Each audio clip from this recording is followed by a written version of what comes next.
Welcome Joe White, the franchise rainmaker. Joe, welcome. Thank you. Pleasure to be here. We want to talk about a few things today. In particular, we want to talk about young people and franchising. Absolutely. Yeah. We want to talk about people who are maybe in jobs and they're thinking, where am I headed? What's going on in my future? Right. And some of the benefits of owning a business versus working for somebody else.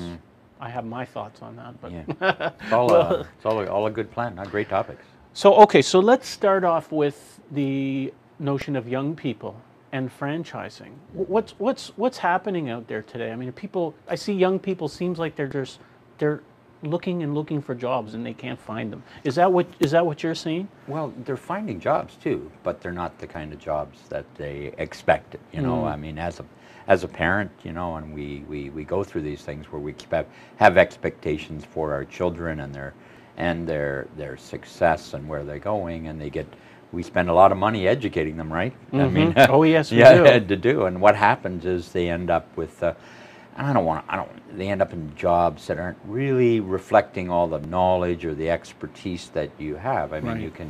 you'll see MBAs driving taxis or things of that nature. And so there's a little bit of a tragedy going on there for families and for mom and dad in those environments as they try to figure out what they can do for their children. And the other thing too that happens, interestingly enough, David, is on the corporate side, there's a reflection that you gotta earn your spurs before you're you're making money. So we're seeing some of that certainly going on. Right. So you could be an MBA, but you have to start getting coffee, like Alberto was getting coffee this morning for us. Even though he's got the skills, probably could run his own TV studio now. Yep. And how does he get a chance to do that? When does he get a chance? And who's in the way, or who's stopping him from achieving that desire? And so we see it. I mean, you go to the restaurants and you'll see, the well-educated people serving, and there's nothing wrong with being of service, nothing wrong with that at all. But the expectations are higher for people than that, and so that's the challenge that you're seeing out there. And it can be a bit tragic because corporate America just doesn't allow them to, in most cases, rise up. Right. So what options are available for people in that situation? Well, there's a number of options that are available. I mean, they can stay doing what they are and let the career take its path. There's a wonderful story that I can share with you, if I may. It's about a gentleman, I'd love to tell you his name, but I can't. But he was a man I worked with in the United States, particularly, and he had been a key player in a very large insurance company in the United States, key role. And in corporate environment, he himself had made a lot of money, been very, very successful in doing that. And then he came to, and then he had two children. He had two daughters. And I met him, and he said to me after his great success, and he'd left corporate environment, he was running a fund business himself and doing that. And he said to me, Joe, under no circumstances are my children going to work for somebody. He said, not unless, and he did put a caveat to it, not unless they're in the business of learning about being in a business for themselves. Okay.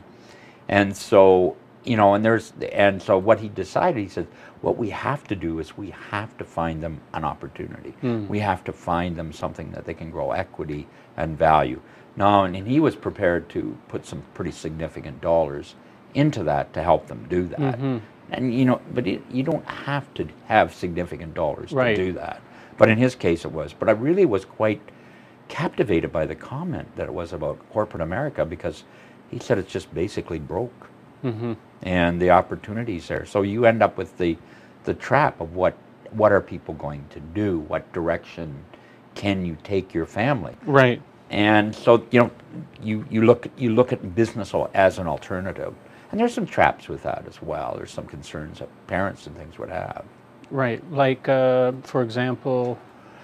Well, let me say this about the good intention of parents. Often, yes, we all want well for our children. That's just the nature. But the child has to have a burn too. like business owners Child has to have a what? have a burn for being in a Right, business. sure. You know, they have to have that desire. They can't just because they don't want to go to work every day. Yeah, exactly. Right. Or my mom and dad will look after me. Or Right. they have to have that drive. But if you have that drive and you know you've got it in your children, then you can foster it and grow it. Mm-hmm. And there's the idea too that comes up with that often they think, oh, well, this would be my life business, so I'm going to do this for the rest of my life.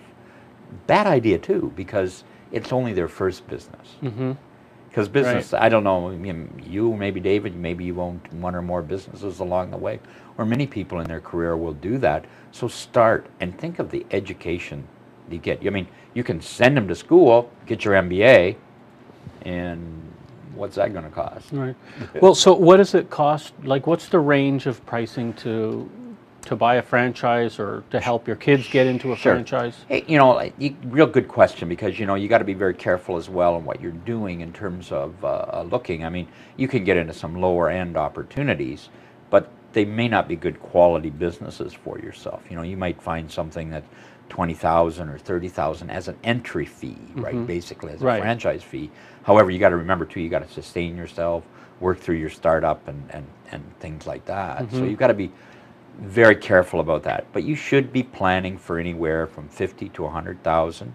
And the interesting thing about a young person starting a business is their financial commitments are not as high. They don't have the mortgage yet. Right. And or whatever, and they got to go back to school. So if you think about it, I mean, you could spend that kind of money, but they're going to start getting into cash flow positive situations because of the effort and the energy that are there for them to put into it to make it grow. So that's all positive, but we got to really watch that situation. That really, I can't emphasize enough that passion has to be there. That may come later. And the other thing that you'll see parents that want to help their children do that, but they're just, they could end up wasting their money. So that's why they need to get proper advice or counseling on that stuff.